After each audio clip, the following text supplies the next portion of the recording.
This week on Culturium.com, I am connecting nature and the arts.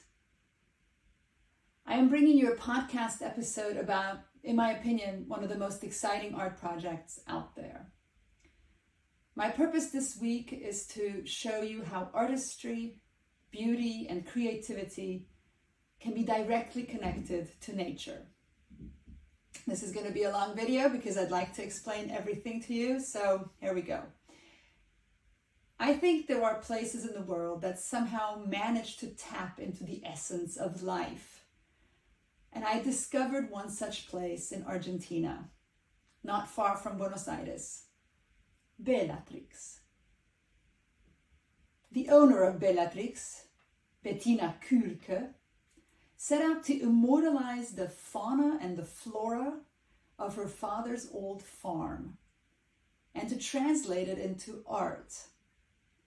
She envisioned an outside museum that would teach and inspire. What resulted is a silo that is a piece of art in itself. You can walk up to the top inside and outside.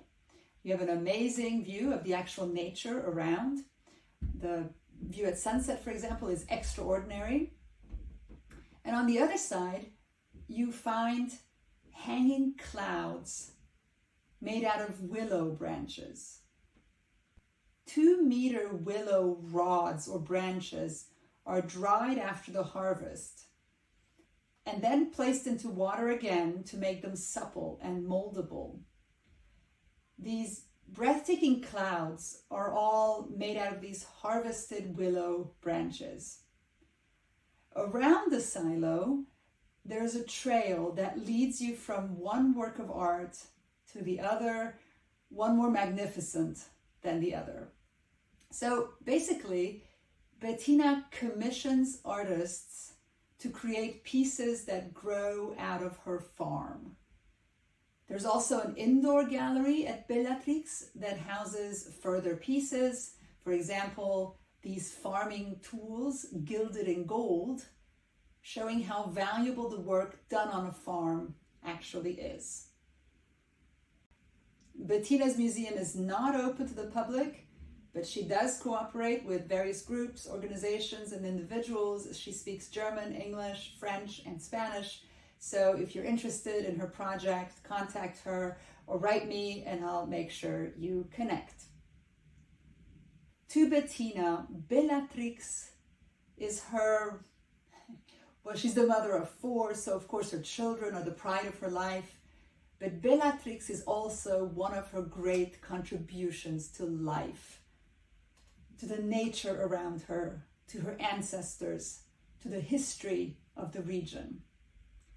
It is also her way of supporting the arts in Argentina and of connecting herself to the art world. I had one of those mind-blowing experiences at Bellatrix. I didn't know whether to cry or laugh or be silent. I found it profoundly moving, which is why I wanted to make sure I brought it to your attention as well. And if you've been following me for a while, you know that I end these videos with suggestions for what you can do. So here are 3 ways you can connect art and nature. 1, get to know the nature around you. For example, if you're on a particularly beautiful field, read up on the history behind it. What was there before? How has the landscape changed? So actually find out about your backyard, so to speak. 2, experiment with the elements of nature. For example, paint with earth and berries and different food items. These are paintings that the kids and I made, only with things we collected in the woods and making our own colors out of them.